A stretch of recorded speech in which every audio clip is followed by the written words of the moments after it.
You're What is up, everybody? We are frickin' fracking live on a Friday night. That was the whitest thing I done said. What is up, Cam? How are you tonight? bro. You already. Pardon me. Oh, Whoa. bless you. That gives you an idea as we are switching into spring/summer. You know what I mean? Yes, Everything's green. The pollen is out, but feeling great. yes, sir. Love to hear that. How about myself? How about yourself, my guy? I'm feeling all right, man. I'm a little tired today. A little, I think I just been working my, butt off this week and Mm-hmm. finally catching up. I gotta take care of myself a little bit better. I gotta do certain things that I haven't been doing. You know what I'm saying? Yeah. Okay. Okay. Start with a little rest to be our best. Yes, sir. You can hear me still? Mm-hmm. Okay, cool. Let me get you this link.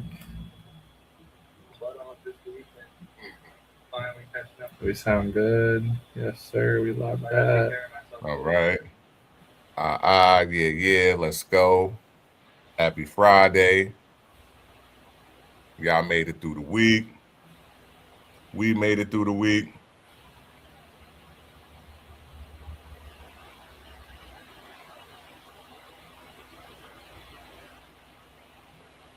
We talking Pistons, Cavs. We talking Mm-hmm. Spurs, T Wolves. Spurs, T Wolves. Yes, We they are. talking Shout out, Paulie. Lightning. We got them good old Knickerbockers Yes, on a sir. nice rest. You know what I mean? Coming in better than ever. Yes, Kind of crazy. we are here. OKC. You know what I mean? Yeah. 1 second, getting this link out. Mm-hmm. Man, what? What? Famous couldn't have been a better word to describe it, man. Like in all truth. Plus Yes, getting that, sir. I see the you know what I viewers. They mean? already piling in Yeah. here. Getting that hammy better and everything. Yes, sir. Let's go. We're going to have a good live tonight. Welcome, everybody. It is Friday night, and as you know it, with it being Friday night, a different conversation is here. My name Mm-hmm. is Saxby. I'm here with Kem, of course. We've Mm-hmm. been doing this for a little bit every Friday, and you guys keep showing up. You guys keep showing us love. You guys keep watching us. You guys could be doing anything tonight, but you are here with us. And we're going to give you some live reactions to the playoff games that are Mm-hmm. happening tonight. And let's see Mm-hmm. what happens. MJ joining right in time. MJ's Mm-hmm. here now. MJ can talk for a little bit. He the Pistons fan. Man, um, outside of being out of it, they trying to give me an emotional just run right now.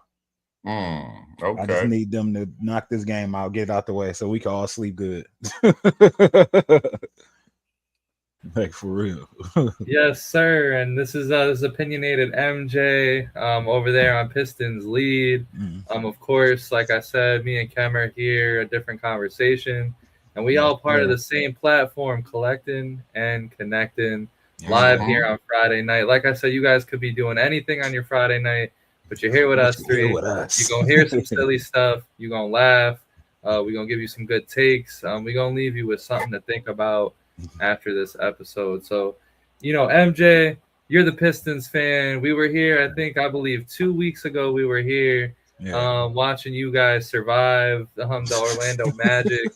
It's funny because literally 2 weeks ago, the Pistons were down 3-2 to the Magic when we were on this stream. And now you're down 3-2 to the Cavs. You're down at half again. We get to see a reaction all over again. Mhm. You're going through a lot, man. Well, like, what is Yeah. take us all the way through it? What is up, man? Well, I mean, it's a lot of people who called me out for crashing out after we went down 3-1. Mm. um, and I just called to attention, the Tobias things, and it was like, y'all know that wasn't you. No, what it was for me was I didn't want to sign Tobias when we first signed him back to the Detroit Pistons. But since we've had him, I have not wanted to let him go whatsoever. I've been attached to this entire team, to be honest. Like outside of that 28 losing streak season, like I've been attached since afterwards, like to everybody. I haven't wanted to move anybody, like not even Ivy at the time, but we see how that went.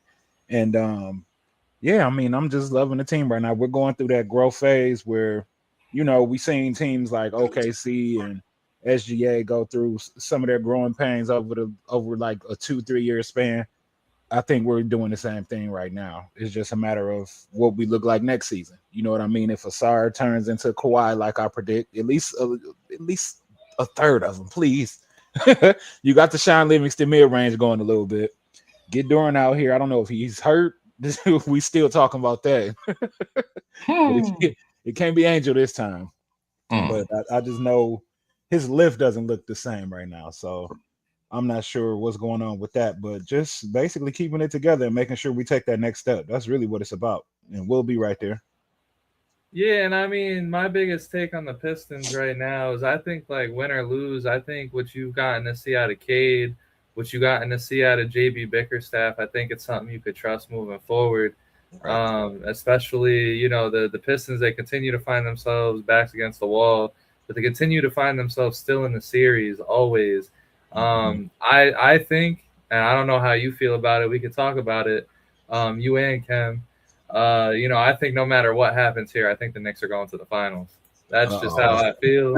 That's just what I think. What do you guys think about that? Well, first, let's start like this, right? Like, because I wanted to see what MJ had to say about the first question that you posed. But listen, for real, to address what you threw on the table there with the Knicks, neither one of these teams can win road games, right? So at the end of the day, like right now, you know what I mean? This is what it looks like, right? As it pertains to the series that's been played. Now, with Detroit being as good as they were throughout the regular season and having these laps that they have, I'm happy that he highlighted Jalen Duren. We brought him back up again as we were talking about him last time. Listen, man, what you getting from Paul Reed and Isaiah Stewart, even Karis LeVert, we can go ahead and scrap him. You understand what I'm saying? There should be some sort of rotation put together. You know what I mean? Like this game. Now, listen, now this is overall. This game, first half, he did pretty good. What he had like 9 and 6 for the first half. You understand what I'm saying? I'm locked in, you know what I mean, trying to get this guy to the finish line because at the end of the day, being an all-star, damn near, you know what I mean, all NBA, and just a crash like this, that 9-point, you know what I mean, shave, you know what I mean, rebounds kind of staying the same, but it's ugly, man. What I think that there has to be going on because even if it's an injury, man, I don't see the max effort. You know what I'm saying? There got to be something going on here. You know what I mean? That I want to know what MJ feel. You know what I mean? Because I've been locked in, like Tom said, since the last time we talked. You know what I mean? Plus, this is what we got left. You know what I'm saying? Yeah. So at the end of the day, you know what I mean? What do you think? You know what I mean? Because right now, it's the Knicks to lose, regardless of which one of these guys win. I think just because of how their road playoff records play out right now and how the Knicks' last 7 games look just all together versus these, no matter what these, you know what I mean, these guys have going on in their series. You know what I'm saying? So, and with the rest the Knicks have, you know what I'm saying? Like it's theirs to actually lose. But I'm more concerned about how good Detroit actually was during the regular season and such a drop off, you know what I mean? That is evident throughout. I mean, just the 1-2 punch. You understand what I'm saying? Because Cade's still pulling his half and still looking for Duren the same way that he did. You know what I'm saying? So I don't know. You know, let me know, man. I don't know. Man, I don't know if the light's too bright. I don't know. Like, I don't know if it's expectations that's weighing them down. If it was the stuff, I mean, at this point, it's not about like Wendell Carter and Angel no more. It looks like something is physically wrong with him. You know what I mean? He's not finishing the same way. He's not even getting up off the ground the same way because he was bullying. Now he's just a little pushover now. You know, I seen a stat where Duren played like 100, however many minutes, and Paul Reed only played like 40 or maybe 50, something like that. But he has better output than Duren. in that small sample size. It was like a third or a little under half of the same type of playing time. So it's I don't know what's going on with him. And now this game, Tobias isn't even scored yet, has he? Oh, okay, he's got 4 now. Yeah. I mean, I think I agree with I want to let you finish, but I agree with Mr. Kicker Nicky 23. You know what I mean? It's definitely going back to Detroit, but overall, you know what I mean? I think that it's the kind of the Knicks to lose, man. And I don't know what's going on. They don't look like the Pistons, you know what I'm saying, of the regular season right now. I didn't really think about the lights too bright, but you know what I mean? Not seeing him do things that it seems like he just doesn't have like a second gear or a second move. Right. You understand what I'm saying as it pertains to things and shit like that right now. So it's kind of it could be some injury that we're going to find out later on. You know what I'm saying? But I wanted to know kind of from the hometown guy. You know what I mean? think it's I agree.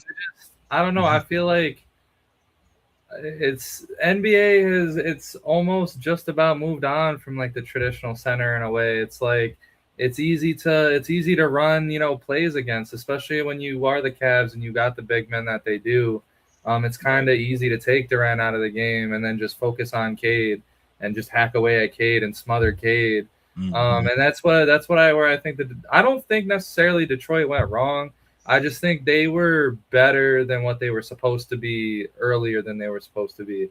I think this year they came in. I don't think this roster was built for, to take over the world. You know what I'm saying? I think they just ended up being a really good regular season team. But that's the steps that you take. Those are the strides that you take. Thankfully, they weren't a first round exit. They've gotten this far. They might get to the next round, which is cool to see. I just think like you really just break this roster down player by player. You know what I'm saying? Like collectively as a unit, when you're just facing a team on a random Wednesday that you haven't seen in a month or 2 months, they're able to punch people in the mouths. But when they're facing the same team over and over and over, as you've seen, they started, the Magic series, I believe it was 1-1. I believe that they started in that series, and then they started out 2-0 versus the Cavs. As the series went on, they kind of dragged a bit, and then they keep trying to pick it up at the end of the series. But at the end of the day, I just don't think this team was ready for this kind of thing. I think they just need to add more onto the team.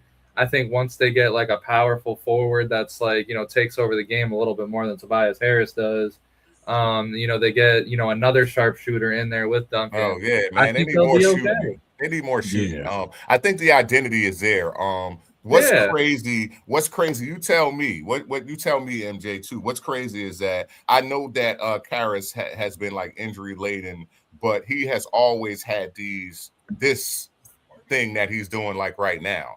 And I want to know what is it about him that JB Bickerstaff? I mean, you just being a fan, you know what I mean? Like, because I believe that he is a good offensive rotational piece, you know what I mean? That definitely could be utilized as a weapon, you know what I mean? Throughout the season and right now, you know what I mean? But for whatever reason, it seems like it's grenade type shots. Right. You know what I'm saying? Like it's grenade type plays, you know what I mean? In which he's scoring off of and when he's called to score on. You know what I'm saying? So it's kind of wild to know that it's like, man, you toss him the grenade, and it's like now when he's there, he has to kind of bail him out. You know what I'm saying? It's like, well, no, he actually should be a part of, you know what I'm saying, like the identity, I think. You know what I'm saying? Because I like what you're saying, Tom, but I think you're right. It's past that. But it works in a regular season wear down. And I don't, you know what I mean? Yeah, and I don't mean to totally like poop on what you just said, but like Karis LeVert's had like a really terrible year this year. Like I don't think that has anything to do with JB Bickerstaff. Like this wasn't just a random fall off. He's been totally collectively ass this season. Like, but he's a big gamer. He's a big gamer, though. Yeah, he might be a big gamer, but he shot 41% this year, huh? Especially when he was in Brooklyn. So what? So what? Yeah. So what? I'd rather live and die with somebody that's going to give me 100% versus somebody who is going to shrink. You understand what I'm saying? When the time comes, talk all that shit about numbers you want to. I'm talking about. He shrunk all year long. I'm talking about right now. Is he shrinking right now? Who's carrying them out of their bench outside of Paul Reed and Isaiah Stewart? It's Karis. Okay. It's Karis LeVert. Yeah. It's him. Are you watching? Exclusive, yeah. Yep, Okay. I'm watching right now too. Okay. Yeah, it's Karras off the bench with the most. So, like it was the Norse through, I mean, well, how you say it, Dennis Jenkins throughout the season, which was kind of crazy. You know what I mean? How much, you know what I mean? Not like that because yes, but he woke up. But in these moments, Karras has kind of been the dude that if the pin has been pulled, you know what I'm saying, and they need something, he's actually doing it for them.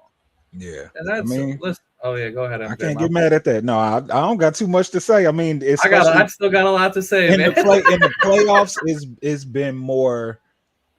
It's less of the mistakes and all of the craziness he had going on during the season, just looking crazy. Like I forget who it is that I watch, Daily Pistons or somebody. They call him Careless LeVert. He had a lot of careless plays, but he's been kind of a little bit more controlled, I would say, in the playoffs. So far. Like I said, I just don't think again. Like okay, so let's say Karras LeVert. Okay, he's a good player. Whatever, we can say that.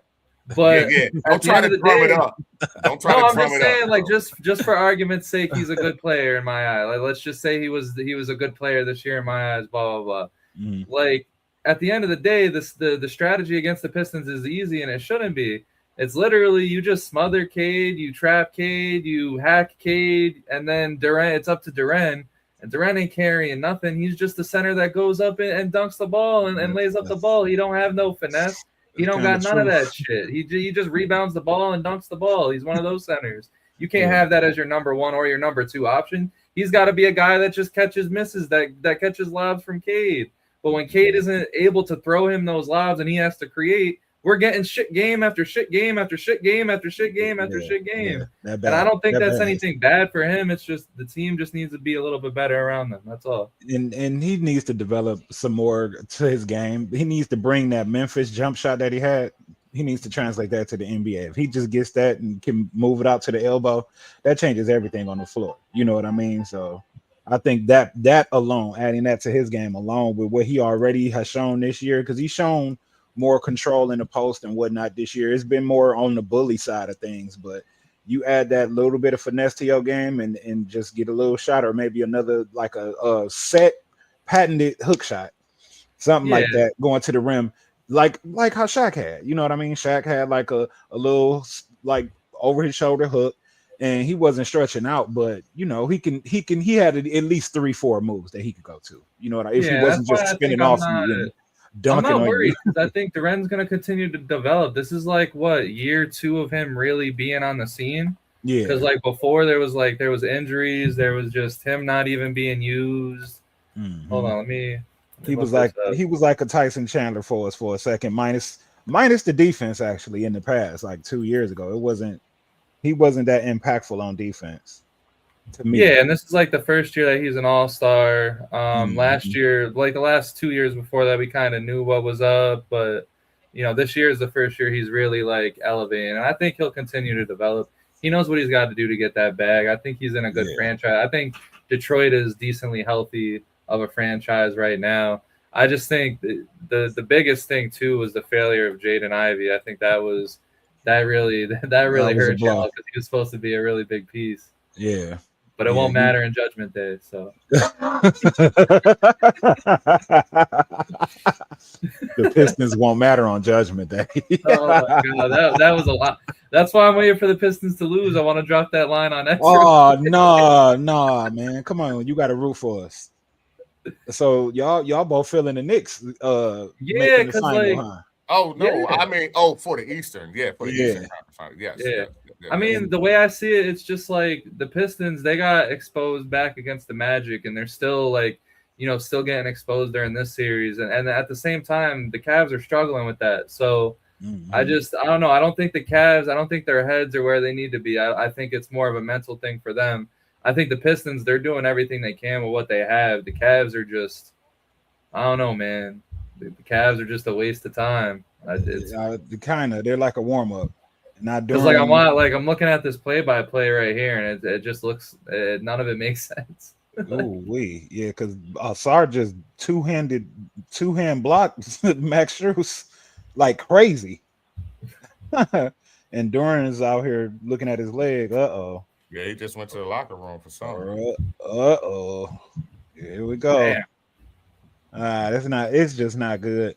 So let's tap in on the West a little bit. What y'all feel about the West right now?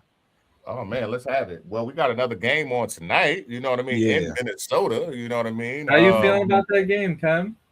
Well, man, listen, I'm loving this game right now. Tonight, I actually love Minnesota. Yes, I love Okay. Minnesota Yeah. tonight at the Yeah. crib. Okay. I think that the fight goes back to San Antonio. Hey, overall, I think that San Antonio pulls it off. I think I'm just wishing for a game 7. I believe Right. that the actual defensive pressure that San Antonio is providing, with that all leaning on, you know what I mean, AE, is just not going to work right now. You know what I'm Right. saying? At the Yeah. end of the day, the other pieces aren't providing, you know what I mean, for the young man. Basically, we know he on one leg right now too. You know what I'm saying? So at the end of the day, man, Dante DiVincenzo being out, the Sumu basically back, Yeah. but you know what I mean, But still not really. yeah, you know what I mean, like, so I'm it's trying. yeah, he is. I haven't seen Bones Highland, you know what I mean, there Bone Highland going missing, you know what I mean, it's kind of crazy. So at the end of the day, man, I think that, but it's also due to the defensive presence of San Antonio, you know what I'm saying? So you're not seeing anything normal, you know what I mean? You're actually seeing Minnesota try to actually strategize and not just go straight through Ant, even though that's what we end up seeing. Running that double team at him, and how aggressive he gets when Wemby is not on the floor is you know what I mean? It's just crazy. Yeah. You know what I mean? And just see that, you know what I mean, in basketball. Like, it's just wild. You know what I mean? The lack of production with the double team versus what it looks like with him going to the cup. But I'll let y'all go ahead and finish unpacking, man, because I can talk that one all day. I love your insight, Cam. Yeah. Yeah, I mean, Yeah. for me, the Timberwolves are just another team, man. They're just not like they get carried by Ant and the aura and the presence and everything by Ant. I just think around him, it's just like it's just like Julius Randle is just not a guy for these moments, Unfortunately, Yeah. like we've seen it, unfortunately, too many times, and I hate it because we keep seeing it because he keeps ending up on a team that makes somewhat of a playoff run. Like the last 2 years, I know one of them was with him, one of them was without, and then this run right here, I don't think I've seen him do not one thing good. Like these entire play, I haven't heard anything about him. You know what I'm saying? It's all been like kind of Ant just kind of driving them as far as they can go on a car that's like 5 miles away from empty and needs an oil change and needs tire pressure, and you know what I'm saying? Gotta stop or can't. Yeah, like I said, this is gonna be a big test for the Spurs because like they should not play with their food. They should really like attack Minnesota tonight. Really try to get this done. But it's like Kem says, you really can't count out them Wolves as long as Ant is breathing, as long as Finch is breathing. Right. They're gonna have something, and that's kind of how it happened in that Denver series. As long as they were breathing, they got something, and that's exactly what happened. They were left to breathe, and they did what they had to do. But yeah, how you feel about the West? How do you feel about that game? How I feel, I liked Minnesota to actually do more, but Wemby's like going crazy right now, and it seems like it's all on him. Like if he establishes himself in the game early, it's kind of, you know what I mean, gonna get out of hand real fast. And then they have to play extra hard when he's off the court because he's not there as a defensive presence. He's not there taking his shots, and you can't stop him anyway because he like KD next level with the length, and it's just it's a lot that you can't do with him. You know what I mean? And he dribbles like a guard, but can finish like a big on you. Even though I see him more as a 3 or a 4 just because of his size right now. But and his agility for that matter. But I think that it's gonna be interesting because I think I would like the Timberwolves to win tonight too. But I do agree with the Julius Randle stuff because just watching some of the plays, rewatching some of the plays earlier and some of the stuff he was doing, man, it was just like, that's why the Knicks, no diss to you, Jules. Don't shoot at me. Don't say media people, whatever. Oh, you can shoot at me, brother. This is that's what I'm saying. Don't shoot at me. I liked you as a Kobe kid, bro. Like Kobe's my guy, and you was That's there. A fact. Yes, he was a great protege.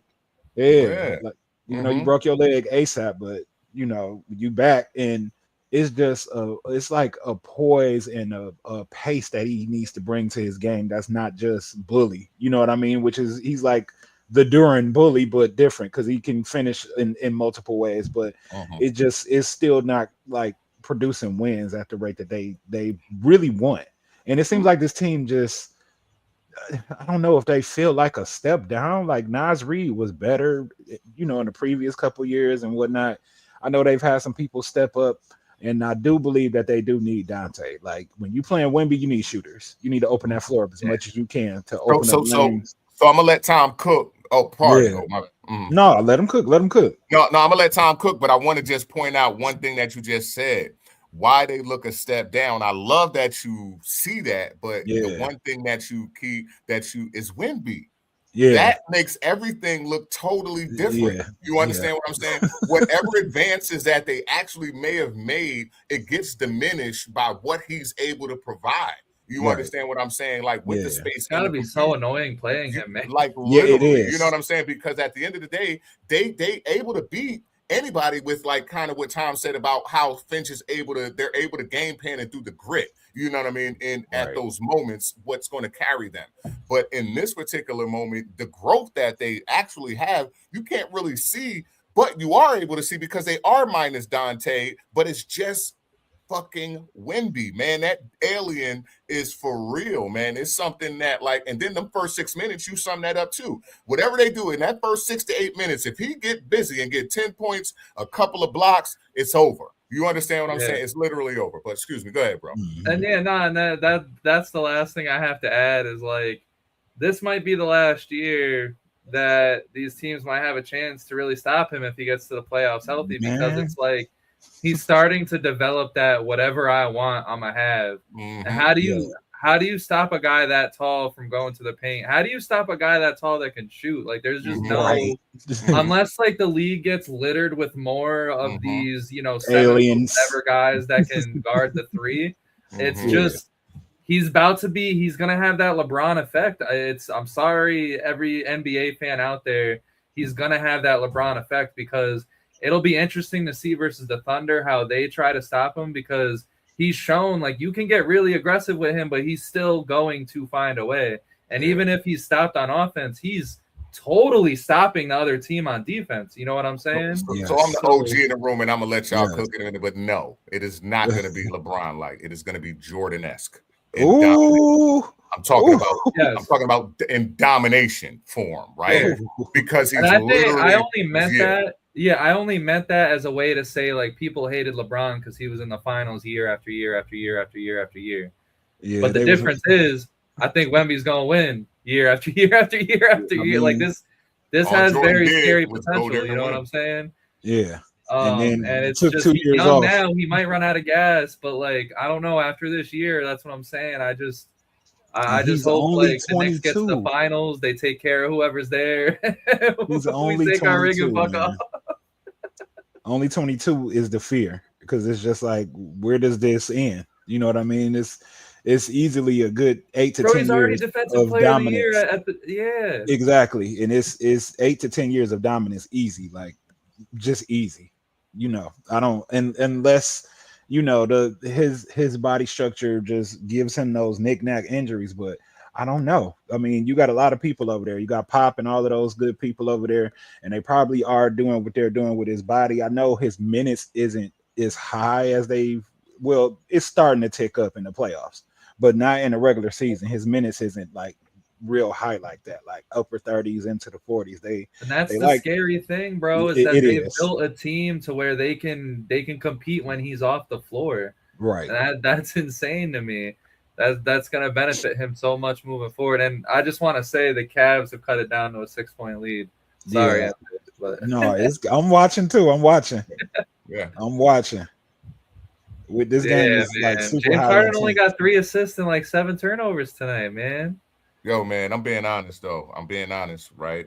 Because listen, you my homie, right? And I know you be on the Twitter and you run that, right? But please, when we go forward, do not have the comparisons. I need you to make sure that people look back at the literal domination that don't have LeBron just because it's longevity shit, right? And you know, I love LeBron, and I think I cursed a lot, so excuse me, Paulie. Shout out to Collecting and Connecting, right, for having this, man. I appreciate you for being here too, MJ. But for real, bro, when we talk about dominance, bro, because this is something that me and Tom, we kind of, you know, did pretty good numbers off of these kind of conversations, but I get heated every time we have these kind of conversations, and I seen real dominance. You understand what I'm saying? Like, Jordan was that young boy. Listen, I'm gonna tell you something on some real talk. Wemby actually, Bron didn't talk like Wemby at 22 years old. No, he didn't. He did not talk like Wemby at 22 years old, bro. Yeah. That boy got he literally got that killer Kobe, you know what I'm saying? Like MJ stuff with him. I want to come out here and beat you down. I'm telling you, bro. It's not the comparison is not going to be with LeBron. It's going to be, even though those dudes is two guards and LeBron is that dominant presence. You understand what I'm saying? As a 3-4, 1 through 5, you know what I mean? Dominant, being able to score and do everything that way.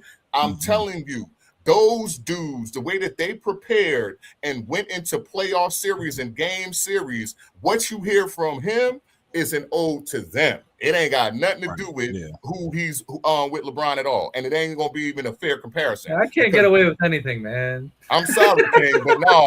Because listen, I can't live with that one, knowing that that boy. I know, but like I said, I mean, sheer dominance. I guess we could go with MJ. I think it's going to be more like Bill fucking Russell if you want to talk about that. Yeah. However, but I mean, like, the only thing I mean is, like, people hated LeBron because he was always in the finals. Like, that was kind of the casuals that hated LeBron was more because he was just always there. And I think Wemby's just always going to be there. He's going to be like fully unstoppable. You know what I'm saying? But it's going to be different this time because I ain't going to say most of LeBron's teams, but what do you it's mean? Like he was only there 10 times and only won 4 times. The Jordan went 6 times and won 6 times. Yeah. And then, but LeBron also had like more manufactured teams, you know what I mean, where they were built together instead of coming up. Like Wemby has it different. Like they're coming up together, kind of like OKC did a little bit, where it was just we adding this piece, we adding this piece. Oh, we had this draft pick. Oh, we had this draft pick, and it's just all working out. So it's like basically another OKC, except their best player is a 7'5" alien. You know what I mean? And who knows? He might have grew another inch or two. Who knows? We'll know at the beginning of the next season, because when do we stop growing as men? Is it 21 or is it 23? I forget. And everybody going to be okay with him actually sitting down as much as he needs to be, with as tall as he is, to literally play for the chips in the playoffs like that. So that take is awesome. I believe that for sure. You know what I mean? That's going to actually lend to the dominance. You understand what I'm saying? The literal management of him and how big he is, because as soon as he gets a actual impactful injury, it's over. You know what I'm saying? He's not going to come back the same just from how tall he is. We've never seen nobody that tall last anyway. You know what I'm saying? In the NBA, like with the Yao Mings and Bowles, and you know what I mean? Mutombo was probably the longest one, but he had no real offensive game to him. He was more a stalwart and committed fully to defense. You know what I mean? More than it was offense. With Wemby, he's fully committed to offense. Talking about his dribble and actually being able to create shots, that wasn't ever in a package of anybody, you know what I'm saying, that was an offensive person. Even when you think about Olajuwon, who had super spin moves, he didn't have creation dribbles or anything like that. It was all created off of contact. You know what I mean? How he did the majority of his moves. His is without contact. So it's a thing that, man, is going to be loved to be seen. For me, it took a while for me to come to it, and I guess that's why I'm spitting so much about it. Oh no, man, let it out, because we need that perspective too, like, because we don't want to just casually compare certain things. Wemby, even just in the breath of a Jordan or Kobe, how did the All-Star game go? It went that way because of who? It went that way because he said, "Man, I'm coming to beat y'all. Like, show up," and he showed up, man. So I believe in that. I do truly believe that. That's why, if there's anybody that's gonna get a run this year, it better be right now, because once he gets all the way solidified, which could be now, you know what I mean? Like, what's in the way? OKC after Minnesota, like, if he decides to just erupt and like really go off on them too, because he takes that Chet Holmgren matchup personally. he wants to see Chet. It's more like they're not giving Chet to him. You know what I mean?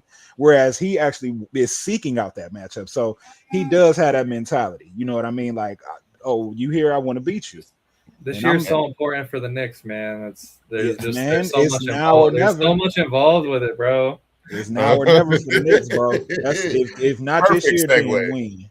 That's what I'm saying, because it's like if if the Knicks don't do it this year, teams like the Pistons, they're just gonna keep getting better, and then there's like the Wizards are coming. Like there's all these teams that are just gonna get better, and then the West, it's Thunders and Spurs. Maybe a team luckily gets out of the West from here on out. Besides those two, Ant goes on a run. Like I think he'll go on a magical run one year. But that's the thing, man. It's the Knicks got to get it done. I was telling Kem earlier, man, on our show. I was just like, man, dude, I don't know. They got to at least get to the finals. They got to at least give it all they got, because I don't see where this, like, the things that are going to need to happen for a team other than the Spurs and the Thunder to win is going to be insane. Like, we're talking about injuries. Like, even like the Thunder are pulling this off without J-Dub. You know what I'm saying? And he's supposed to be this big important piece to that team. The Spurs, they've shown they've even won a playoff game without Wemby. Like, that's scary as hell, man. Yeah. You're talking about it as big and amazing clause as Wemby is. For them to be able to win games without him, that's just like Dylan Harper just fell into their lap, man. Yeah. And he's one of the most composed rookies you'll ever see. Yeah. He's composed, high IQ, willing to play for the team and not himself. Like defense, everything. This team is nuts. It's the organization, man. It's the organization, the people they still have tied to it. Pop's still there, Tim Duncan's still there for real behind the scenes, all that. So you just gonna have greatness, basically. Oh my God, is that we got 259 live viewers? What? Yeah, shout out. I don't want to take no credit. I threw a lot of hashtags on Twitter. Let's go. What is up, everybody? Oh my God, this is the largest. Like, this is the largest views that we have pulled on a live stream. Like, we got into that convo like before. We were at like 60. I look up, was like, leave, man. It's still hello, everybody. Twitter, listen, we got a lot of YouTube 37 viewers. Minutes in, we're having some good conversations about basketball. Make sure you guys go over and follow Pistons Lead wherever you get your social media. Come follow A Different Conversation. You search us up on YouTube, wherever. We will be the first ones that come up. I love that flex about us. I'm sorry. I love that shit. And then obviously collecting and connecting. Just like we're here Friday night, there's usually a stream going on every day of the week. Because Paulie is just so awesome giving us this platform. And again, we're about to hit 300 viewers here, and that number is soaring. So let's go. What you guys want to talk about next? I mean, I don't know, man. We want to talk about next. Can the Spurs beat OKC? Can OKC be beaten by the Spurs, the Knicks, whoever's left? Well, I appreciate you bringing up that conversation, because at the end of the day, with all the Wemby love and everything that we was just giving out, I still do believe that machine that is running over there, like Tom kind of highlighted, is still prime for pole position, right? Oh yeah. Listen, the matchup that you called out, I think that's something that everybody knows about now, right? That we know that Wemby runs, right? But if it's about the matchup as a team in totality, I love the sum of all parts. You know what I'm saying? Minus J-Dub right now. Now listen, even what Tom just said about them being able to win that game without Wemby, that wouldn't be against OKC though. You understand what I'm saying? Like right now, the only other thing that I have a problem with, though, if I'm being real with you, MJ, is that I don't believe that OKC has been tested yet this playoffs, and with all this time off, you understand what I'm saying? I don't. And San Antonio actually playing and having true tests through Minnesota right now, should they win this series, man. Yeah. You know what I mean? Like it's a different thing to hit it hot than you know what I mean, be cold and have to get back into motion. Rhythm. You know what I mean? So it's kind of hard for me. So that's where I stand right now. I'll let y'all kind of, you know what I mean, take it from there. I mean, listen, man. I mean, there's a reason why the Thunder weren't able to beat them during the season. It's because it wasn't even just Wemby, man. They had no answer for that Spurs scheme at all. But the difference is that this is going to be over a 7-game series. I think the experience, I think everything kicks in. And ultimately, you know, at the end of the day, I think the Spurs are going to flame out at some point, whether it's against the T-Wolves, these 2 games, the series with the Spurs, or the finals. Like, we got to remember that these kids have not played this far into the season. De'Aaron Fox has never played this far into the season. That's true. At some point, those wheels are going to fall off, and I think the Thunder will prevail. But that's all I'm banking on, though. Like, if the Spurs don't run out of gas, I feel like they can beat OKC, because it's really just going to be, can the Spurs stop SGA? Can the Thunder stop Wemby? And I don't know. Wemby's unstoppable. He's more unstoppable than, like, I think Shea can at least be limited somewhat. But like Wemby, if he just wakes up on the right side of the bed, it's over for the Man, did you see the regular season games against the Detroit for Wemby, man? He made us look like real bad, bro.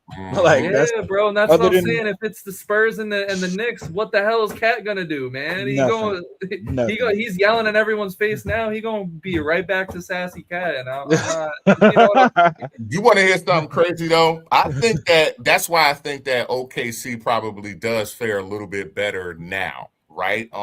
In the regular season, it was a lot of that go back and forth between him and Chet. Now, I think the actual formula for Victor, just to kind of throw him off balance, because there is no stopping him, it's not trying to match his size. You need somebody that's a scrappy dog that's on your team too. You know what I mean? Like a big wing, you know what I mean, out there that floats between that 4 or 5 position, you know what I mean, like 6'8" to, you know what I mean, like in that range, you know what I mean, because they bother him.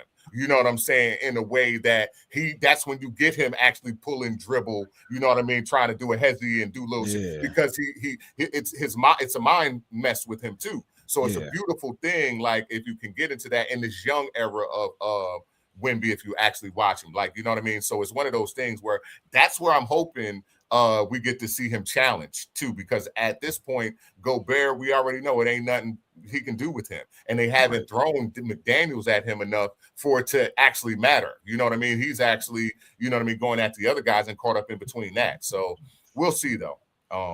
But that's what I like for that guy. You may be able to bother him with the Chris Paul type. I think that's something that was overlooked with Chris Paul. He would bother like the I can't say his name, Kevin Durant's and players like that, because of the height difference, but also just what he did, you know what I mean, on the floor. So he would be able to bother you. Sometimes Pat Beverly would bother people, but it was more probably getting in their head.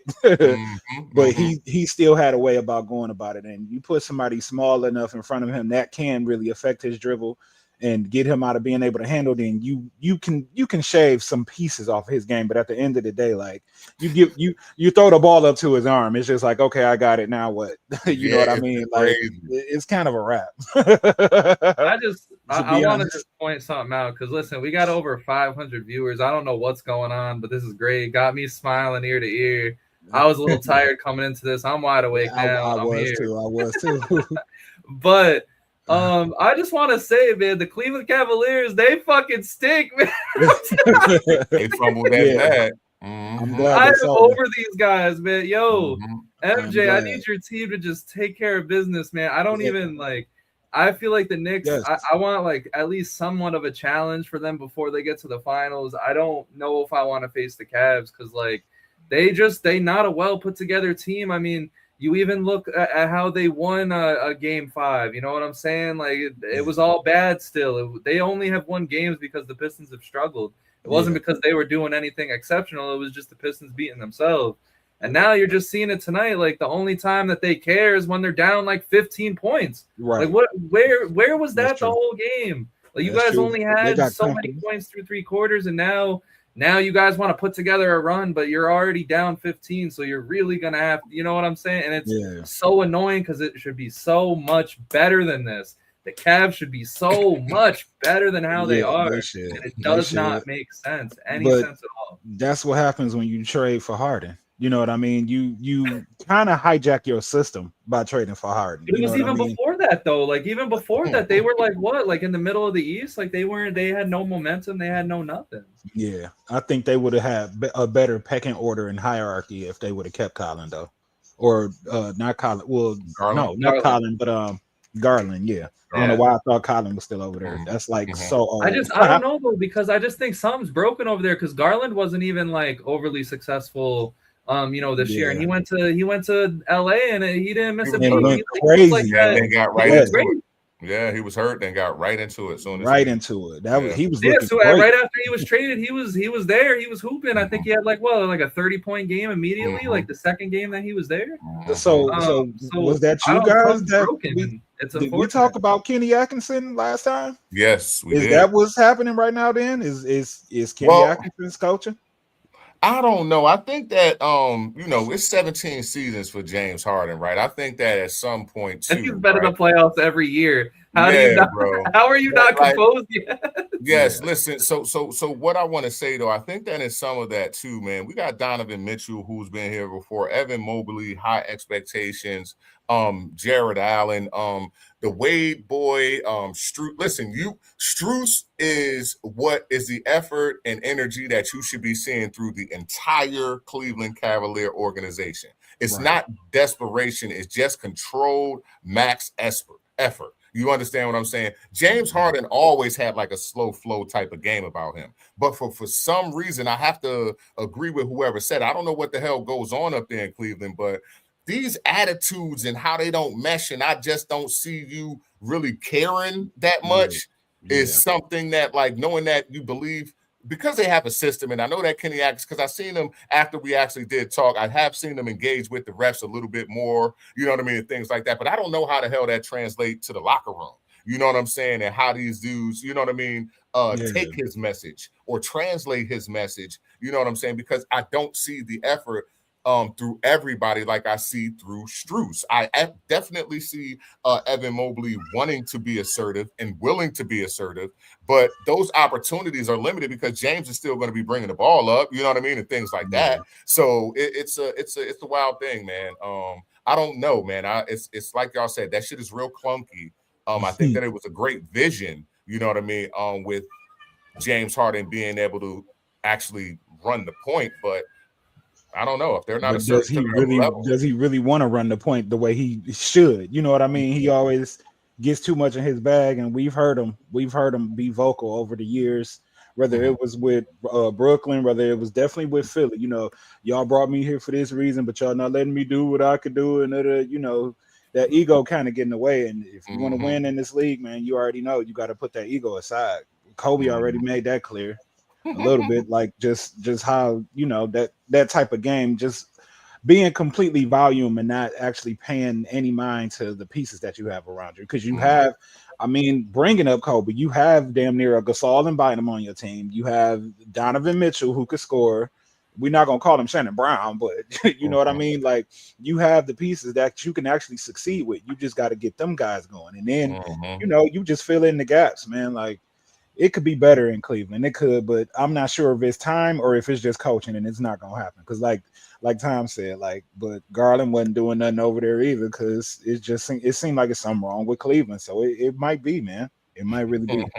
And it's a shame because they have Evan Mobley a lot better. You know what I'm saying? Like, they have talent.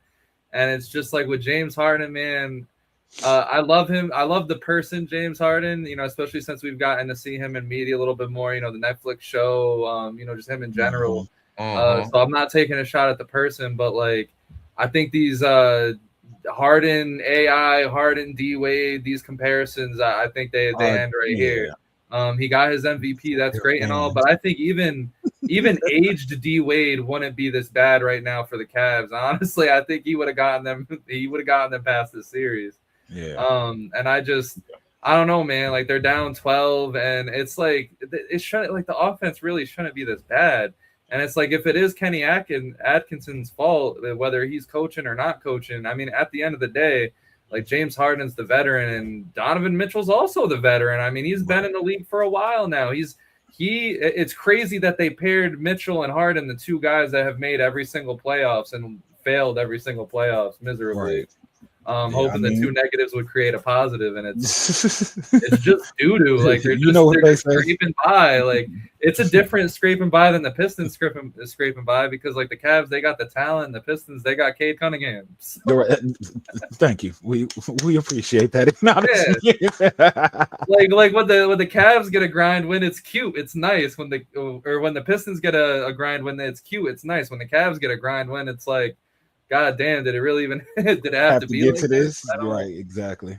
I don't know. And then they're taking Mobley out right now with 7 minutes left. So I don't. They treat him like garbage. They treat him like he shouldn't even be on the floor. Yeah, they do. And it's that just guy like if you go and you play pickup ball, he's that guy that you just don't pass to on the court for some reason. Is it another Donnie and Rudy Gobert situation going on? Is it Donovan Mitchell too at this point? Because it's like I don't know. Like he doesn't seem to me as like a locker room cancer, as like a James Harden step back three. But Donovan Mitchell, he don't seem like a bad guy, but it's like he's either beefing with everyone or it's just not working. I don't know. It's more that ego, like I was speaking about, because if you put Evan Mobley in Wemby's position in San Antonio with that organization, what does he look like? You know what I mean? He's probably averaging at least 18 and 10 points a game, probably more than that, because he'd be their primary big, you know what I mean? And getting those actual touches.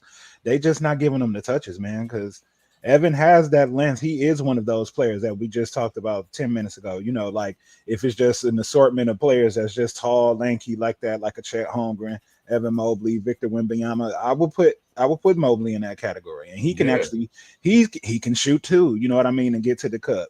He might need to strengthen his legs a little bit more, but I mean, if Wemby out here doing what he do, he can do a little bit of it. You know what I mean? It shouldn't be a struggle, and it shouldn't be where he's not getting the ball. But those two are the ball hawks, and they want the ball the majority of the time, man. So it's not gonna work like that. Like we've seen that.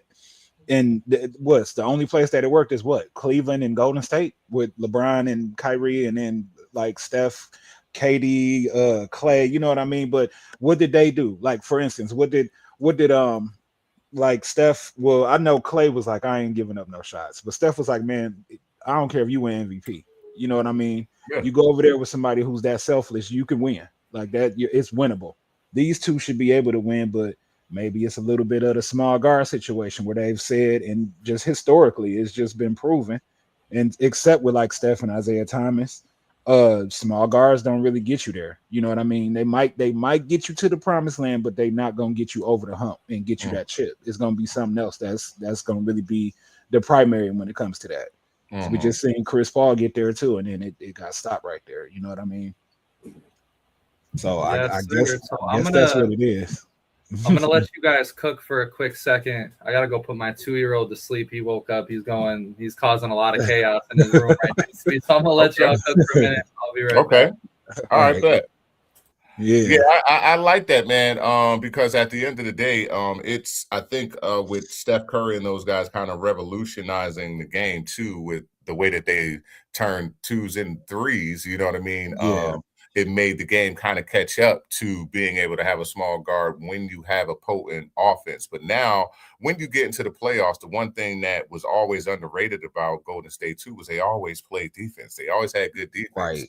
You know what I mean? Right. Which is underrated regardless of how great Steph Curry was as a shooter, you know what I mean? Or is as a shooter, excuse me. But I think that may have something to do with it. Listen, I think that the age thing is something that, you know, you have to also kind of think with a lot of this. Even though James Harden was brought in, right? Those young dogs that they still have there, I still believe need to channel a level that they should be surpassing his energy level regardless, right? Like he should be leading the dogs to the fight, but it should still be like you still see Asar, regardless of the energy of anybody else, he is at max. That's what I love about like Max. And he actually energizes the rest of your team. You know what I mean? In a lot of instances, that doesn't happen with Cleveland. You know what I mean? Like there isn't, you know what I mean? Like not defensively or anything like that. It's through maybe an offensive shimmy or, you know what I mean? A nice lob, but it's nothing, you know what I mean? And they raises the whole intensity. You know what?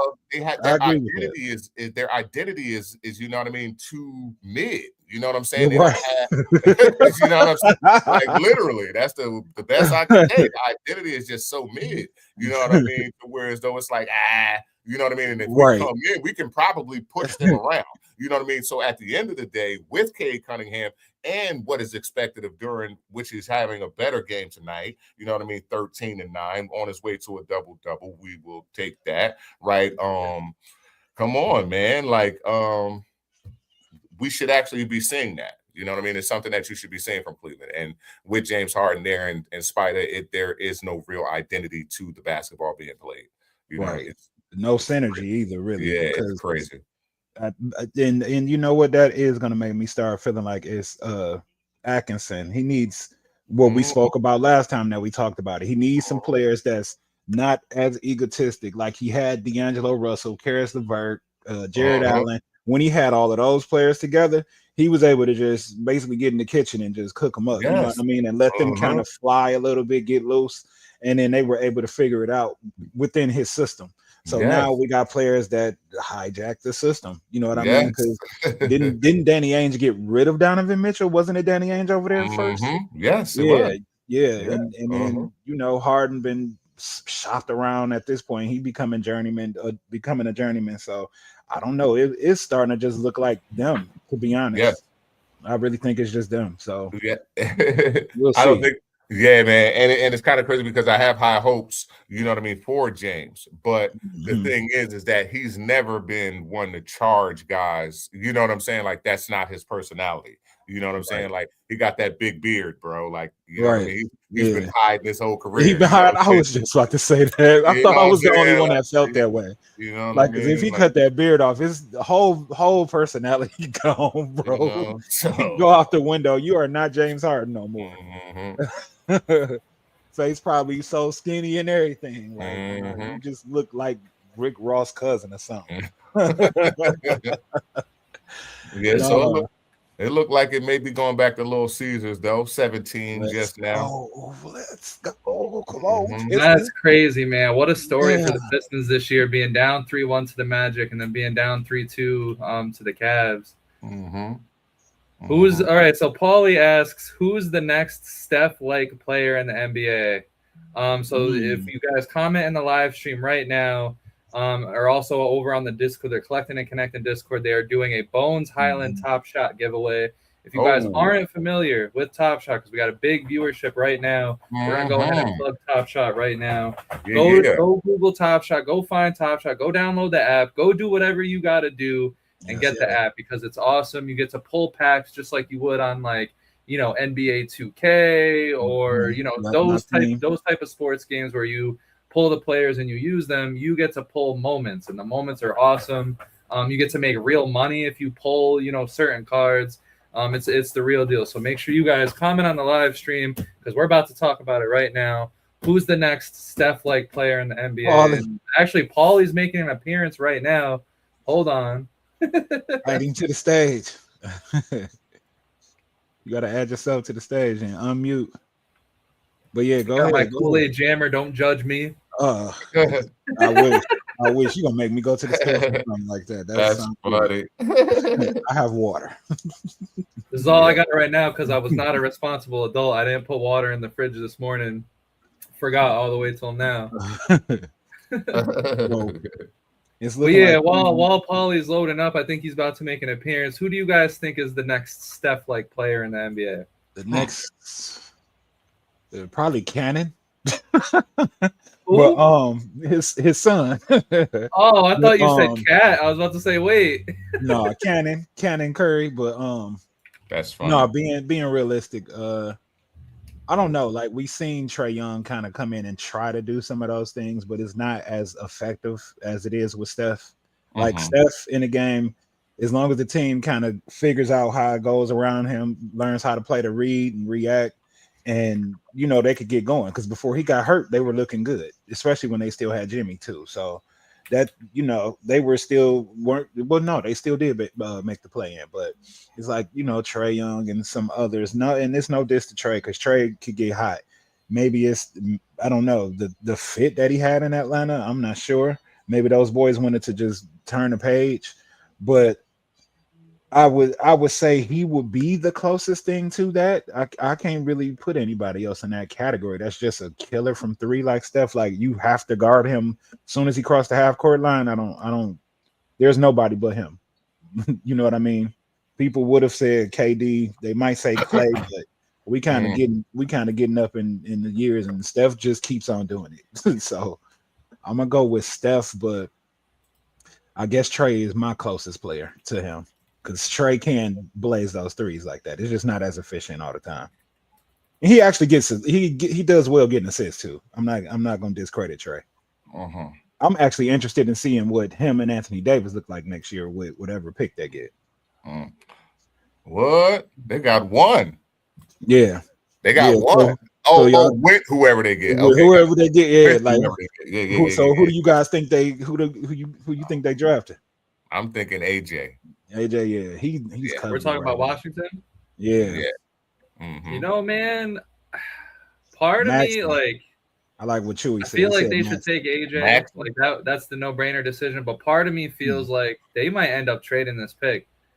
Like it's a smart front office over there, and like they got a team in place right now to where they can trade back to like 10 or something and get a role player, like a guy that they can develop rather than a guy that they'll have to start right away or a guy that they have to play right away. They might do that and just build depth and maybe get a great player in return. Something I could see them doing that. And getting rid of who? Anthony Davis with it? No, just trade the first out. Yeah, trade the first out. Bring in like I don't know if the Celtics would do it, but like imagine they went and got Jaylen Brown right now and put that into what they have right now. Plus, like the Celtics would probably have to give away like why would they want all that old stuff? No, you gotta have some young. You gotta mix some young with that old stuff. You can't have all that. Of course, but like if they felt like they could go for it right now, why not? Trae Young, Jaylen Brown, and Anthony Davis. With Anthony Davis in front of them. And even without Anthony Davis, they have Sarr. They have all this other stuff. They got Riley off the bench. They're gonna have Keyshawn. They're gonna have a lot of stuff. It's gonna be interesting. I've been thinking about that team ever since they made those deals for AD and Trae Young. Like there's something coming from this next season. If AD like I said, I'm not saying that they will trade or I want them to trade the first pick. It's just knowing how this Washington Wizards franchise has been the last few years, they're willing to do something like that. We got some more picks. Shai Gilgeous is the next Steph like. Wemby. Right, Wemby. Wemby. The fact that that's like an answer for that question is so funny to me. Like, because it's not even like it should be silly, but it's not. Right. And then he said Kings will give you the 7th and Keegan for the first. Keegan I actually want him in Detroit. We need free Keegan Murray. Like, sorry I laughed. Free Keegan Murray. Yeah, I actually like Keegan, and his brother was playing pretty well too before he got hurt. He was playing all right in Portland. That team was just playing out of their mind anyway. I blame Drew Holiday, to be honest. Drew Holiday is underrated as hell. Like, how does Milwaukee win with him? Then trade him. Then he goes to the Celtics. They win with him. Then trade him. And then he helps the Blazers get to the playoffs. Yeah, it's like, are you not paying attention to the unsung hero in the room? The next step, I don't know, man. It's hard to like the next Steph like player. I think like, I mean, if we mean like impact and changing the game, talk about guys that are like sharpshooters. You know what I'm saying? Like guys that like are gonna shoot. I don't think we have it yet. I don't think we have that in the league right now.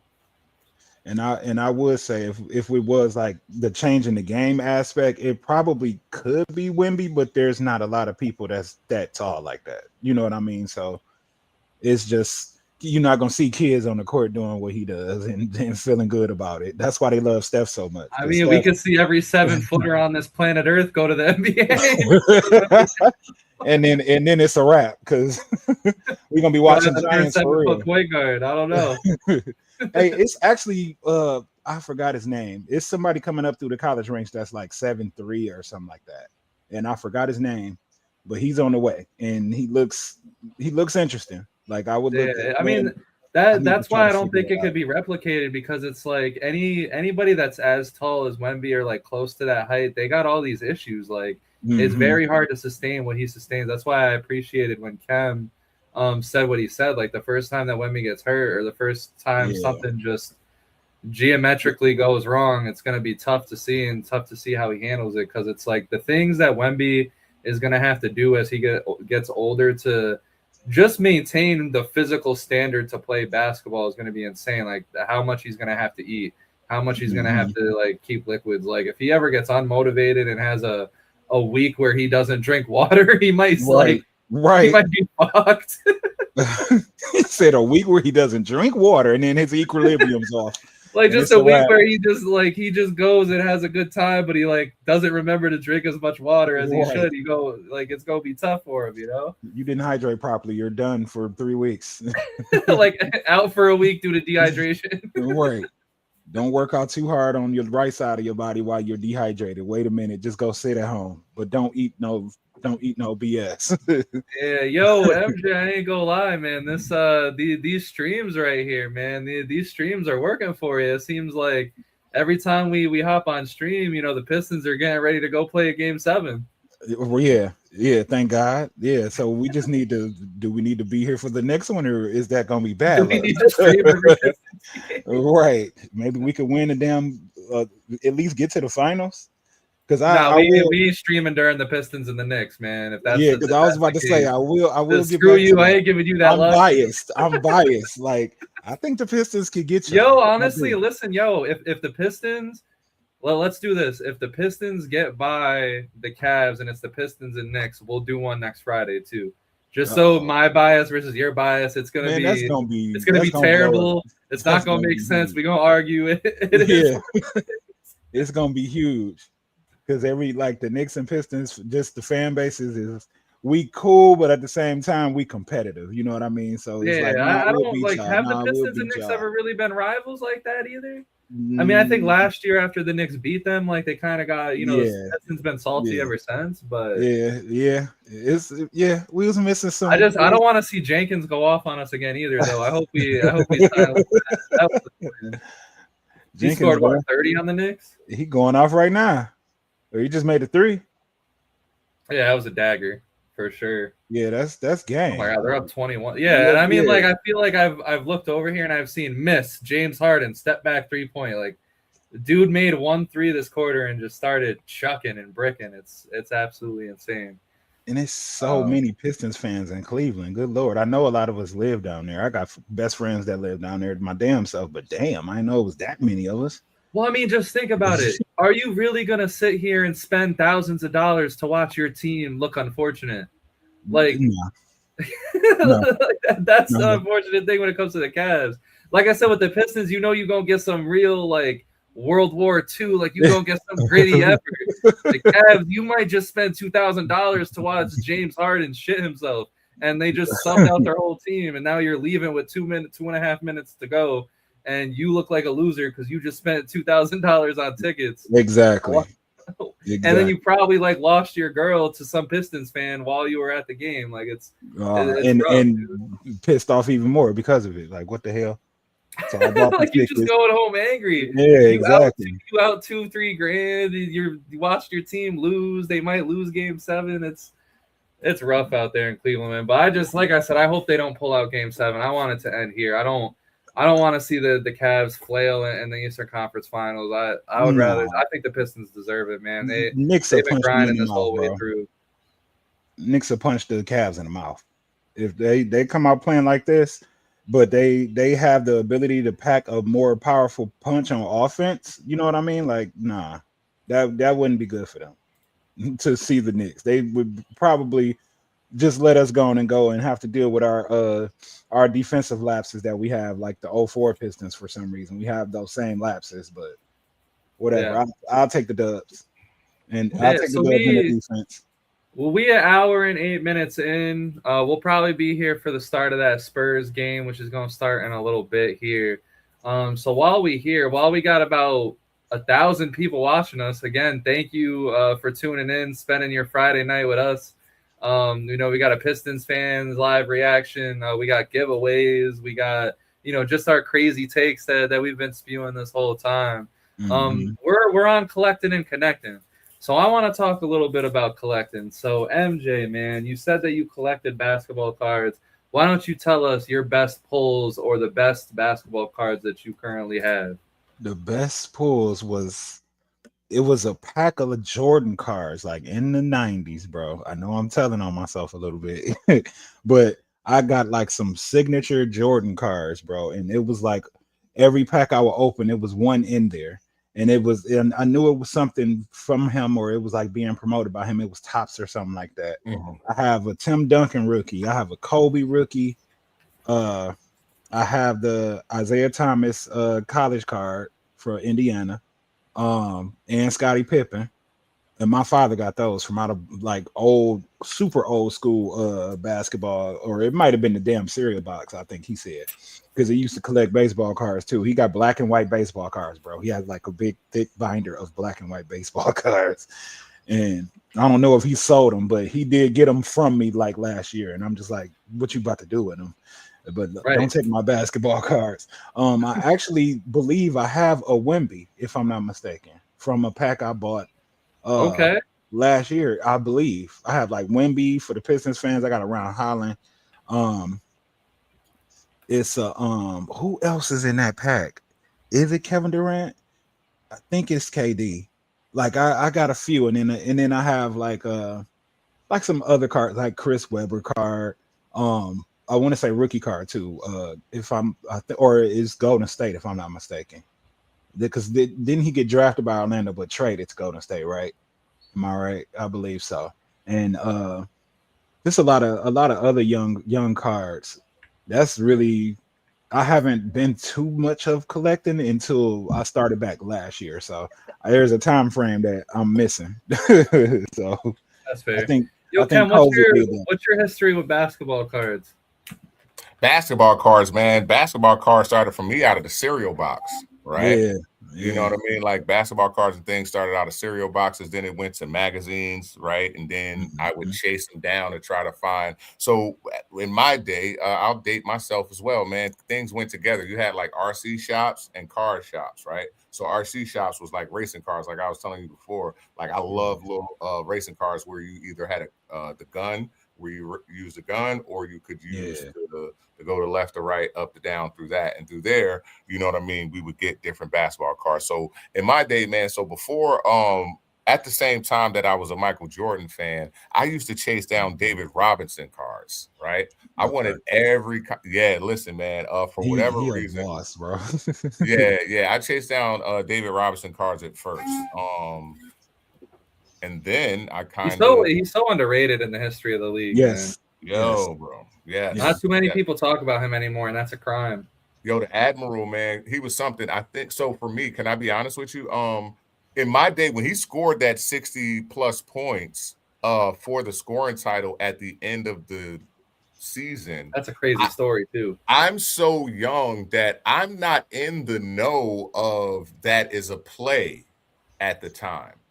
I'm more looking at the offensive output and just so blown away, like his efficiency at the time and shit like that, more than knowing that it's a play, you know what I mean, for him to actually win the scoring title and everything like that for that year. But then when I find out as I get older that everything is kind of a scam, you know what I mean, as it pertains to those records and things like that, especially the scoring titles, you know what I mean, they are scams. Yeah, but hey, if you in the position to get something like that, I don't think anyone should like Bam going for the 83, like stuff like that. I just feel like if you in position to go get it, by any means, go get it. You know, that's history, bro. Yeah, it doesn't mean that it's not a scam, though.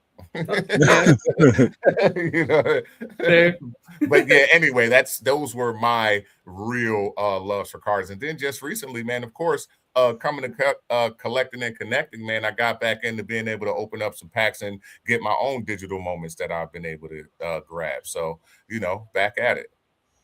Nice. Hell yeah.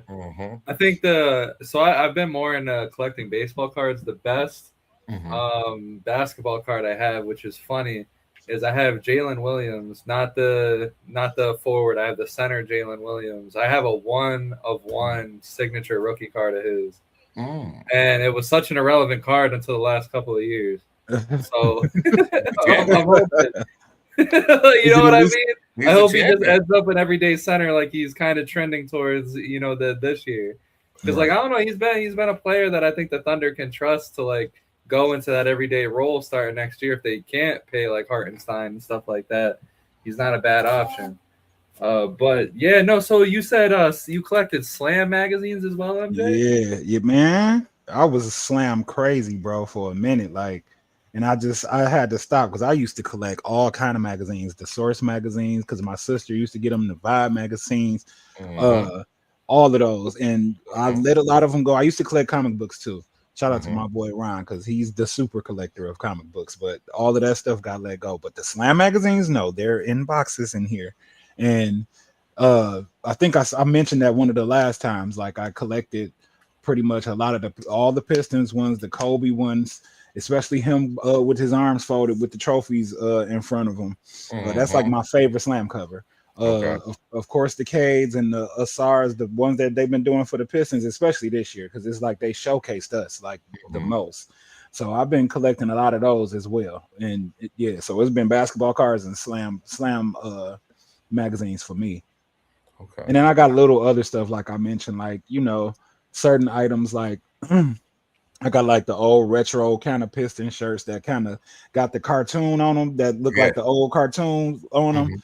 I got like a Kobe and Gigi hat, a Kobe Gigi jersey, just like some stuff that's like a little more symbolic and hold a little bit more, than just being a collector's item. It's like some things that was just, for me to honor people and pay respect to, some of the teams and stuff that I grew up on loving and whatnot. So yeah, I got some of those too. And somewhere, probably at my parents' house somewhere, I'm sure it's a Jordan jersey, a Julius Irving #6 red Sixers jersey, the old Grant Hill Teal jersey with all washed, the numbers is all washed out. And then I start collecting authentic jerseys. So and I got a few of those in there. So yeah, but I'm sure some of those is still somewhere in the vault somewhere. That's my thing. I got 35 jerseys chilling in my closet right now. Yeah, I love me some. Kem knows I be pulling up with like I could pull up with a different jersey every day of the month. Yo, I could do that. Like I could honestly every day of the month I could wear a different jersey every month all year, and I don't think anyone would really care or notice. You know what I'm saying? I'll be wearing one jersey a month. You know what I mean? I can give you a random name. You got a Theo Ratliff jersey? I mean, yeah, go ahead. Theo Ratliff. Hey, yeah, he went hard. That was come on. That was a rebounding king. Yes, I'm a World Series hat guy, like, and it doesn't and not just World Series. So I also Ken got the best hats, man. Yeah, I also love Mitchell and Ness like timepieces. So like I got like Seattle Sonic hats, you know what I mean, like teams that are no longer franchises. Vancouver Grizzly hats, pretty dope for the colorways and the stitching, you know what I mean, and stuff like that. I love hats too, man. That's been a thing forever. You know what I mean? That's probably every day of the year. You know what I mean? Type of thing as it pertains to the hats, man. It's and then I kind of go find them. There's a couple of different people, man, that I'm trying to get with, man. And y'all know who y'all is, man. Calling him out. He coming for your neck. Say that one more time for me. Yeah, Cap City, man. They know, man. We get busy, man. Shoot your boy something, man. For real. Everything. Hell yeah. Yo, I'm just saying, bro, Kem got like, I don't know, we might have to start featuring your hats like while we do episodes and stuff like that. Like, yo, what you wearing today type thing, man. Because you got that going.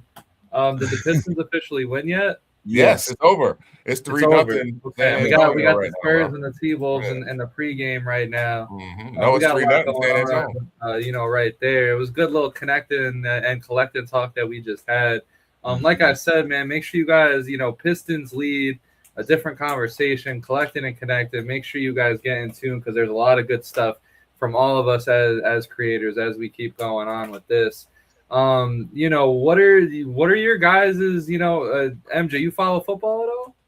Oh, my Lions, and get disappointed every year. Yep. Okay, how are you feeling going into this year as a Lions fan then? I feel like we got the line together, so we should look better, but I'm still not feeling the fact that we broke up Sonic and Knuckles, man. I'm not really feeling that. Bro, they got tattoos and everything, man. Exactly. Why they do that? They used to wear the different color shoes and everything, bro. And it was like literal, one is real super fast and one to knock your ass down. You know what I mean? So, but I'm still a little upset with that because I think when we need those short yards that could turn into more yards, like we won't be getting it the same way. We'll be workhorsing our running backs now because we picked up what's his name from Pacheco, if I'm not mistaken, and I don't know how that's gonna work out. I really don't. So I like him. I mean, I like him, but it's not gonna be the same. Because like as Jahmyr Gibbs is growing, you got to get like a guy that like can handle being limited. Because like that's the thing with David Montgomery is like he wants to eat too, but like Jahmyr Gibbs is like he's continuing to elevate, so it's like you have to continue lessening Montgomery's touches. So you got to get a guy in there like Pacheco who will just accept that and just be happy to be there. You know what I'm saying? Yeah, because Pacheco moves his legs a lot, but does not gain a lot of yards. Yeah, you understand? Like literally, like them robots that they trying to put out. Word up, he moves his legs a lot, but he does not gain a lot of yards, man. It's crazy. Yeah. Works real hard at running.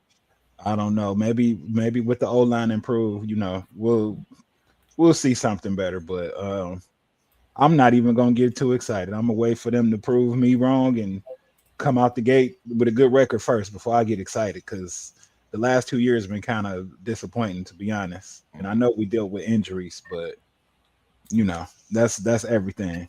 Yeah. Wemby fans, where y'all at? So we got the Spurs and the T-Wolves going on right now. We're going to give you a little bit of that, just a little bit, maybe, 10, 15 minutes of commentary from that game, and then we'll get on out of here for the night because it is getting late on out here. But the Spurs, they've already jumped out to a 12-4 lead. It's not looking too good yet. We called it for Minnesota, but the game just started. We'll see what happens. But man, the Spurs team, they're something else, man. They're different. Mm-hmm. Man. Yeah, we was kind of talking a little bit earlier. I don't know why the conversation didn't grow any legs, but I think that as it pertains to like Julius Randle and everything. Oh yeah, we kind of did go down that. Excuse me, I kind of forgot. But yeah, man, where he even just looking at him right now, I think that it kind of just always is that kind of thing when looking at Julius Randle, why there is not another part of his game that he can rely on besides just trying to run straight through anybody or go left. You know what I mean? Yeah. Especially like he doesn't even reset. Like he doesn't even like get to a point to like kick it to like reset. It's a crazy, crazy thing to just see him just keep going. And trying to bail it, get somebody to bail him out too. That's what I see the most from him. It's horrible. Yo, I want to say an underrated thing that the Spurs did was keeping Vassell and Keldon Johnson through their rebuild, because like I know there was a lot of trade rumors. They could have gotten some decent pieces for those two, but keeping them and integrating them in this and that's why I said like the Spurs franchise is just so healthy, because having a guy like Keldon Johnson who is talented as a starter, being able to convince him to come off the bench for the betterment of the team, like it's actually insane what they've been able to pull off in this run on like so many different aspects of it. So I don't know if y'all watched the last San Antonio game. Did y'all watch the last San Antonio game at San Antonio where David Robinson and Tim Duncan and those guys were in the thing? So San Antonio, man, with them being a small market, got a really, really dope culture going on to where though they actually have a vets locker room and a vets facility that all ex-San Antonio players that was of any stature or still wants to continue to be a part of the organization can go to every single day so that they can impart championship ways on the young dudes that's coming up. That is some of the illest stuff I have ever heard as it pertains to an organization. We always hear about like the facilities on how they're able to have the guys take care of their body, rehab, feed them, all that kind of stuff. But I think that thing right there, when talking about the Spurs organization and the culture and something like that, was something mad dope I don't know how to describe, you know what I mean, how that, as much as you know, as being a young person in any skill craft, especially as an athlete, on how you actually just respond more to the old head more than listen to him and watch him, as then you're able to, when you have those moments, when you do want to approach him, because, you know, it's hard to be approachable when you're, you know what I mean, have your own thing and still figuring it out. But when you have someone that you can look to right then and there, you know what I mean, when you are ready to approach someone, you know what I mean, that is fire, man. You know what I mean, for the development of those guys there. And with Wemby on the course that he's on, again, with what Tom just said, with that stuff, man, with Keldon and all that, like, it's crazy. I don't know what he would have got anyway out of the trade, but I think that, you know what I mean, because he was ascending, you know what I mean, with them just losing, you know what I mean, he played good ball, I could say, with them losing. But it's a crazy thing. I love that organization. I don't really, you know what I mean, like just the organization and the identity that it has, you know what I mean, and doing that kind of stuff. Because I don't know too many that I've never heard that, you know what I'm saying? And that was just something kind of crazy. I think they said, did they lose game 1, was it? Versus Minnesota?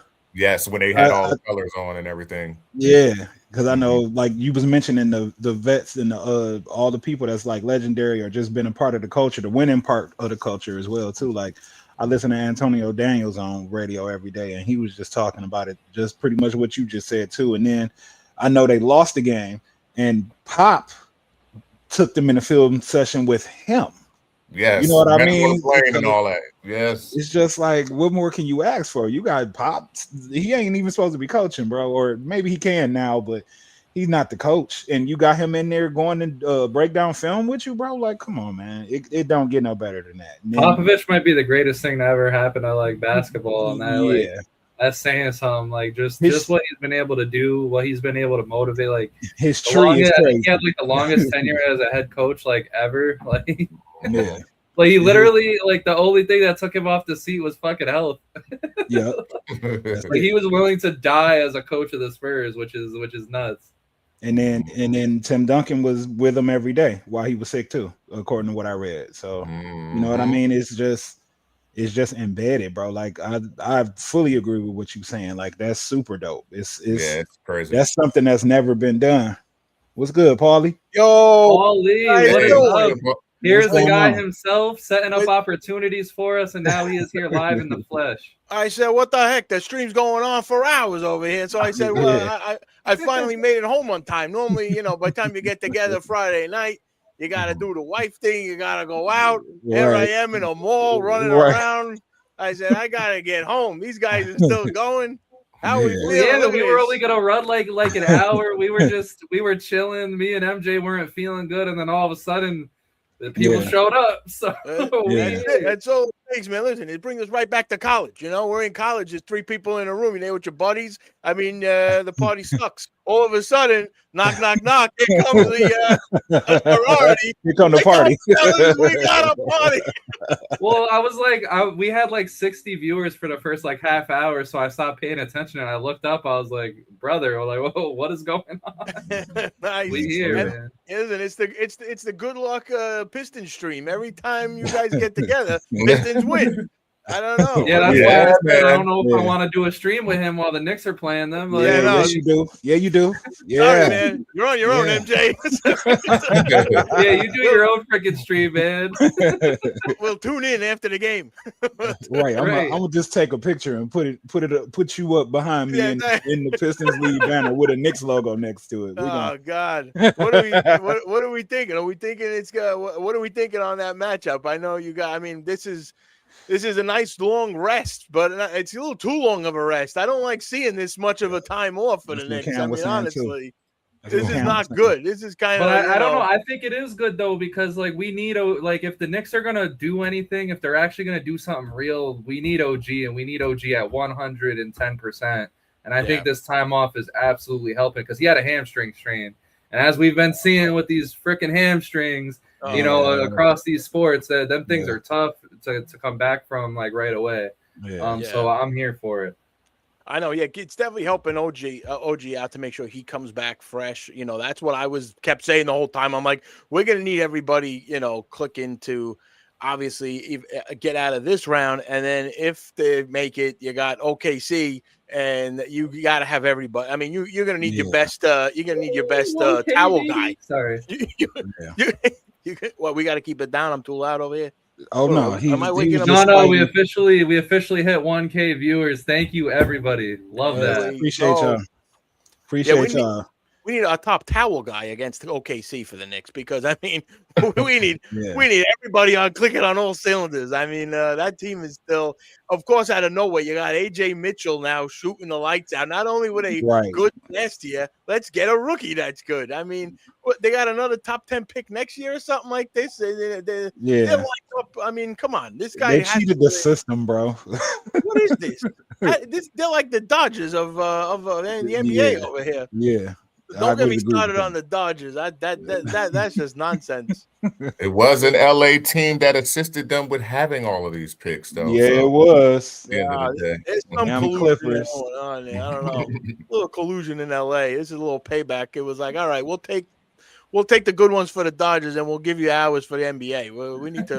We need to corner the market on something here, but I don't know. It's going to be fun. I think it's going to be a nice long run. I don't see anything here going out in 5 games. I think they're all going to go at least 6 or 7. Yeah. I have never seen my team in the finals, but I will tell you, I have seen my baseball team in the World Series, and I was an absolute mess. And that was an emotional disaster. I don't know if I'm ready for this. Yeah. I know. It's rough because it's hard. It's like seeing a baseball fan, Yankees versus the Dodgers.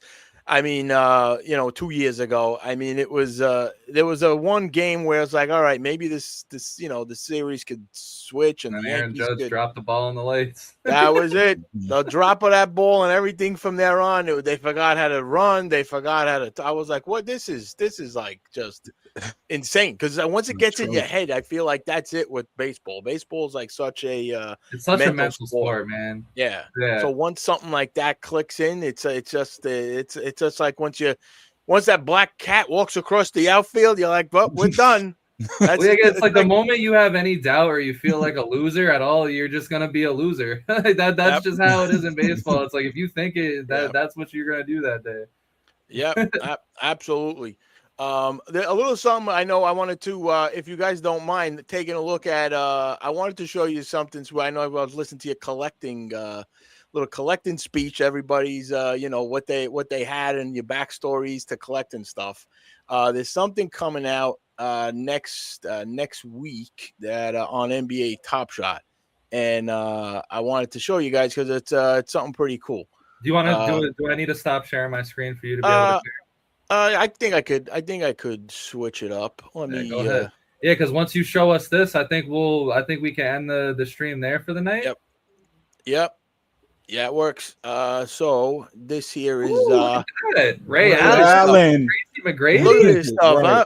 They're doing a whole cool set that's coming out. That is basically the the best plays of top plays from the playoffs, but run it back. So you got some run it back style. Got my dog barking. Look at this. So I mean, I just dig it. Seeing these coming out just to me are just like so cool. You got a Dirk Nowitzki here. Just like some of these, this goes back to 2011. This is Dirk driving layup, stunning. You got the 2011 finals on this one. It's they're called the Run It Back Playoff Classic Series. So besides this here, there are some other. As we saw some other cool moments here, like you guys saw the Ray Allen. We got a Tracy McGrady, Keem Olajuwon run it back. Nice. Here we go here for Thomas. So I don't know if you recall this one. This is a 1999. Yes, there we go. A little Eastern Conference Finals. Larry Johnson over here. Who was it? Charlotte, Miami? Oh no, New York, Indiana. Okay. This is a pretty iconic shot. You'll see what after this. That's that 4-point play. Mm-hmm. Like, don't pick me up. Just a cool highlight in Knick history. I mean, this is one of them you see all the time from the people that were there. This is as close as we got, man. He shaking? Yo, Steve he was Smith? really like, I've seen that moment before, but seeing that like close up like that, he's like, yo, don't pick me up. Don't pick me up. Right. Like, don't pick me up, bro. Don't pick me up. Then here come the trail. What you mean don't pick you up? Such a crazy time. So there's some cool stuff coming out next week because it's nice. It's some nice throwback stuff. Especially those remembering, your team is out of the playoffs right now, and you're like, dang, hey, you know what? Maybe you want to collect a little Paul Pierce, a little the truth over here, a little cold-blooded over Harrington. This is the 2003 playoffs. This is I remember watching. I mean, obviously, I was not a Celtics fan ever, but Paul Pierce was just a guy you gotta like. You just got like you can't not like him. You know what I mean? Like even if you I hate like, that guy. Listen, man, he was clutch as yes. That's the thing is like. You in can't your face about it too. Yeah, like even if you hate the guy, like when he's killing your team, but like when you're clutch like that, you just like it's just like all right, I respect. Like that you Wizards can say run, all that 2-year Wizards run was crazy. You could say all the junk it actually was. It actually wasn't bad. And then you follow up with that. It's not. I remember this. I mean, I've obviously worked with him a couple times, and he was always cool as hell. Like he's always like down to earth. So many times it was like we were doing these like late night NBA countdown, coverage, and it's like in between the two games, and we're like, oh God, like one game's done, you got another game to go. Yeah. He's like we had food out, like food coming in all day long. He's like, I don't know, I'm not for this. I want some empanadas. He would order like over $1,000 worth of empanadas. Like they would bring trays upon trays. It was like 20 people. And we were like, what the hell's going on? Like, I can't eat no more. But he was just like cool dude. And always like a lot of fun joking around and whatnot. So he's definitely, even though he was never on, a team I rooted for, he's one of those guys. He's definitely a good dude. Even yes, sir. So does anybody, you guys have any final takes before we get on out of here of this epic legendary stream we just had? This epic legendary. I know MJ, you got many reasons to be excited, man. Spurs closing this out today. Shout out to Minnesota though. I love Anthony Edwards as well. 5-point game, never know. They still Minnesota's still alive. And then they showing Wemby when he went over and this is that elbow. Damn, did he just do this right now? Did he just do this? No, wait, he elbowed somebody again? No. Oh no, that's all. Okay. I'm about to say if he did that right now, they might kick him. What are you talking about? I was watching Ray Allen over here. He already has CTE. Like, what is going on? Watching old Wemby footage, I'm assuming, because they playing. Yeah. Okay. Yeah. Spurs. I think they're gonna take this one. Of course, I'm taking my Pistons in 7, and we'll see the Knicks. We'll see. Yeah. We'll turn this into. You won't see me on stream with MJ while the Pistons are playing. We'll turn this into a 0-0 thing. We won't talk about the wins that the Pistons got this year already. Over the Knicks. We want y'all. The city wants y'all. That's why they show up the way that they do. No choice but to face us. So yeah, but that's what we want. Stephen A. No, Carmelo Anthony. No, we want the Knicks. We want the Knicks. So we'll see y'all. It's gonna be fun. All fun, and it's gonna be a beautiful series. Pistons in 5. Sure.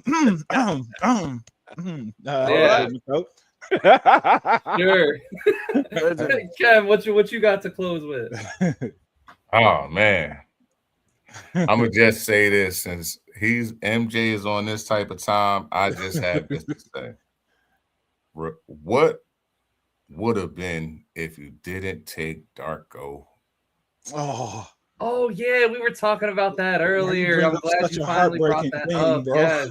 That's so hard. Yo, we were talking about the biggest because we recorded our episode earlier today. We were talking about the biggest. How do you feel knowing of that all you could have time? had And Melo? me and him agreed that Darko might be number one because that kind of ruined you guys for 20 years straight. Gosh, bro, how do you feel that you could have had that? Were you a fan? Like Paulie just tried to type Darko into the Top Shot. They don't even got a Top Shot card for him. There was nothing. I looked. I said, I don't think so. I gave it a shot, but nothing, man.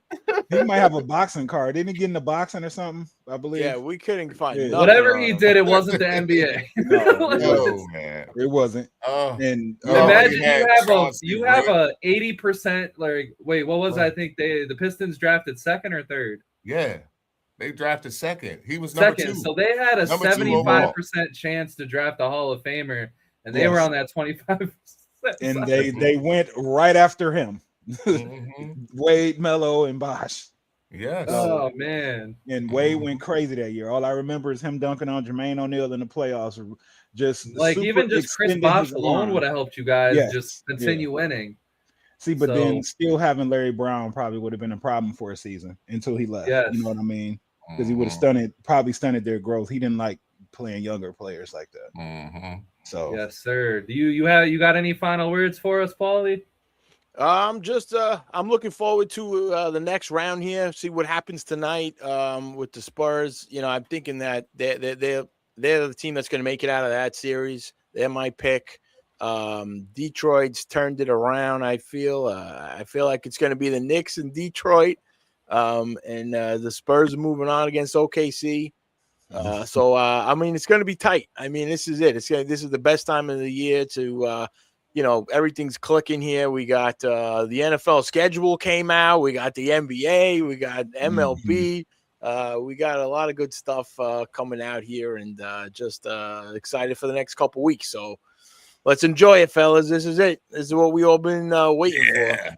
Yes, sir. So if you guys liked all this, to the 1,000 people that spent your Friday night with us for whatever reason, I am that's still happy crazy. And grateful for you guys. Make sure you guys, there's a whole bunch of things that you guys could get into. Pistons lead. MJ covers the Pistons very, very well. Me and Cam over here with a different conversation. Like I said, you search us anywhere, we will be the first thing that comes up, a different conversation. We pride ourselves on being different. And of course, collecting and connecting. Also, what do you collect?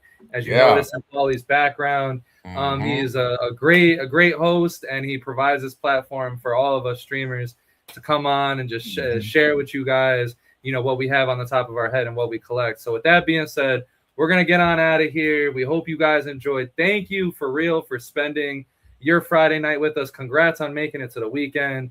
Everybody have a good day, night, wherever you are in the world. Hopefully it's nighttime.